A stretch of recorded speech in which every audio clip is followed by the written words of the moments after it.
I think we busted their party by you sitting that side. It looks like. आप लोग मेरा solo close-up ले सकते हैं, no problem. That's why Deepika wanted me to sit here. Over the shoulder. Over the shoulder they can get. Deepika, thank you so much for being here. You're looking radiant, absolutely, as usual. Can we please give her a big round of applause? Thank you. You're a little stunned right now. You're a little stunned. All right, control yourself. थोड़ा dignity से Guys, please have your soup, really. मैंने अपने हाथों से बनाया, please have your soup. I just want to tell you people, we are here for a serious cause. We are all supporting it seriously, but we all don't have to be serious. Correct. Yeah, we can have some fun Yeah. because we're gonna have some fun as well. Deepika, let's first start with why this began, because you took a journey to speak about your own struggles. That was very brave that you did that, very unusual that you did that. Talk us through that period when you were making that decision to speak so openly about this. Good evening, everyone. You know, you used two words. You said brave and unusual. But when I spoke out in 2014, I didn't think it was brave or unusual. I just felt that I was being honest. Honest with an experience that changed my life forever. And for anyone who's ever experienced mental illness, it can be, I'm not saying it is, it can be a lonely journey. And I think that's when I realized that speaking up is how I wanted to take that journey forward. It was my learning, probably my calling, where I felt like even if by speaking up, if I was able to impact just one life, the purpose would be served.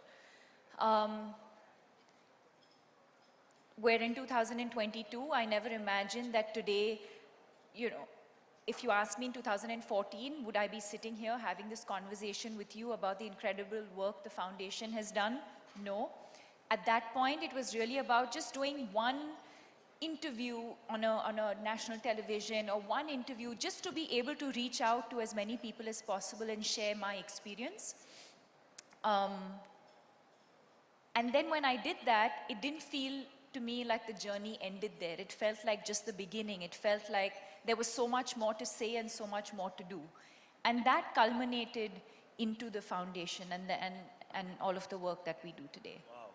If we just go back, and you do so much excellent work with this, I think like you're saying, if it can impact even one life, of course, when you spoke about it publicly, before that you had to speak about it privately because we all acknowledge it and you reach out to somebody, you know, a friend, whoever, to talk about it.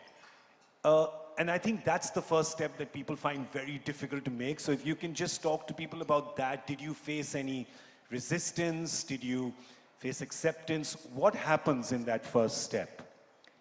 So I give all the credit to my mother for recognizing the signs and symptoms. Because it just happened out of the blue. I was on a career high, everything was going well, so there was no reason or no apparent reason why I should have felt the way I was feeling. But I would break down, you know, for no reason. I would feel, there were days when I just didn't want to wake up. I would just sleep because sleep for me was an escape. I was suicidal at times.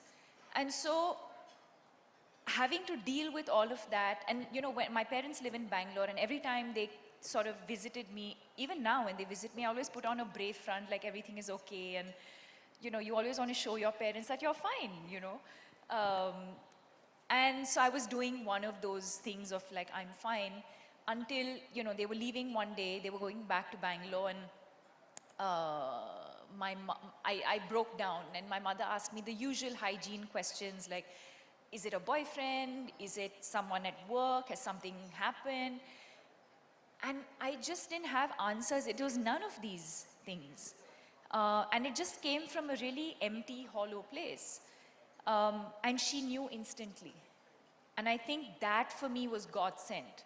And I really hope, and I think that's one of the reasons why I set up the foundation, for us to be able to create that awareness, to be sensitive to the people around us, to look around us. If someone's feeling low, don't just pat them on the back and say, hey, you know what, it's going to be okay, or, you know, hey, you'll be fine. Or just listen to this music or play some upbeat music and think that everything's going to be okay.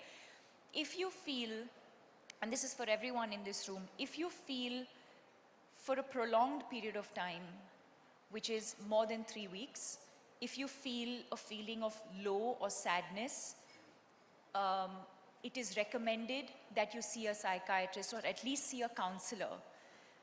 And my theory is always, I'd rather be overcautious than not. You know, it's the same way when you have, you know, when you have a stomach bug or, you know, you go and see a general practitioner. You can also go and see a general practitioner. That's one of the things that we do. We're capacity building for our country because we do not have enough mental health professionals to serve the 1.3, 1.4 billion people. So one of the things that we do is capacity building by educating general practitioners. So I'd say don't ignore the signs and symptoms. Don't ignore when someone's telling you they're feeling low or not feeling okay. Don't sort of brush it off by saying it's just a one-off. So coming back to this, yes, it's my mother who recognized that I needed help. I spoke to a counselor who I knew. Again, I was fortunate to have known someone within our family circle.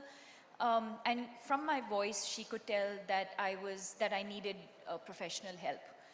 And then the journey went on. I was put on to a psychiatrist, medication, that sort of went back and forth for many months. I was resistant to that because there was so much stigma attached, A, to mental illness, B, to, you always have these sort of ideas that you don't want to take medication to do with the mind and with the brain, and you're going to lose control. And so that went on for a couple of months until I finally started taking medication and I started feeling better and so on. So yes, it was the immediate people around me knew, but at that point I wasn't ready to tell very many people. It's after I recovered, after many, many months, when I was sitting back and just thinking about this experience that I'd been through, that I felt like I wanted to share my journey with the world.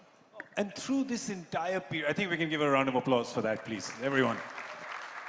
Through this entire period, you're getting up every morning and you're still having to put on the war paint and the smiles for the world because you've got to act in movies, you've got to sell movies, you've got to sell products, you're on this high. Geez, on a scale of 1 to 10, what was that difficulty level? Oh, very difficult. 11? Very difficult. Yeah, I mean, I can't even put a number to it. To just have to wake up every morning and to breathe, to eat, to just do the basics was a struggle. So you can imagine having to put myself out there, be at events, engage with people, perform. Obviously took a lot. So I'm thinking the vision and the mission of the foundation, as you have said, from the time you started it to now, it's obviously grown so much. So what is the vision and the mission now of the foundation at this moment? It is to give hope, because like I said earlier, it can be a lonely journey. And we're here to say you are not alone. We're here to say we're in this together. When I say we, I mean us, those who experience mental illness, our caregivers, because we believe that they're an equally important part of this journey, and society and community at large. And so giving hope to every person experiencing stress, anxiety, and depression, and to let you know that we're not alone. And it stemmed from the one line, which was, when I put my mind to it, I said, I don't want even one life to be lost because of mental illness. Wow, beautiful. Tell me, there obviously must be a lot of fulfilling moments that happen when you hear people's stories about the foundation has helped them. Can you recall any, like some fulfilling moments or times when you felt great peace almost that you did this, that you started this, and it's truly helping people? Every day. There's not a day that goes by um, when when a person doesn't come up to me and talk about an interview that I did, or something that they read or something that they saw that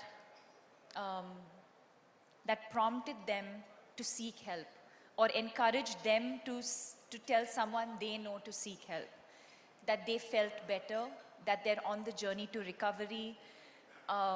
And each one of us in the foundation experience that on a daily basis. There's somebody or the other who'll always acknowledge the work that we've done. And that for us is the most fulfilling part. We can have numbers on a slide and talk about how many lives we want to impact in the next 5 or 10 years. Those are all long-term goals.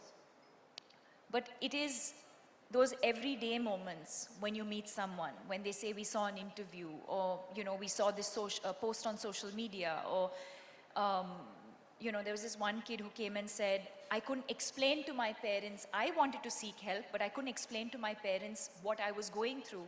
And I made them sit down and watch your interview. And after they watched your interview, they understood what I was going through, and they allowed me to go and see a psychiatrist.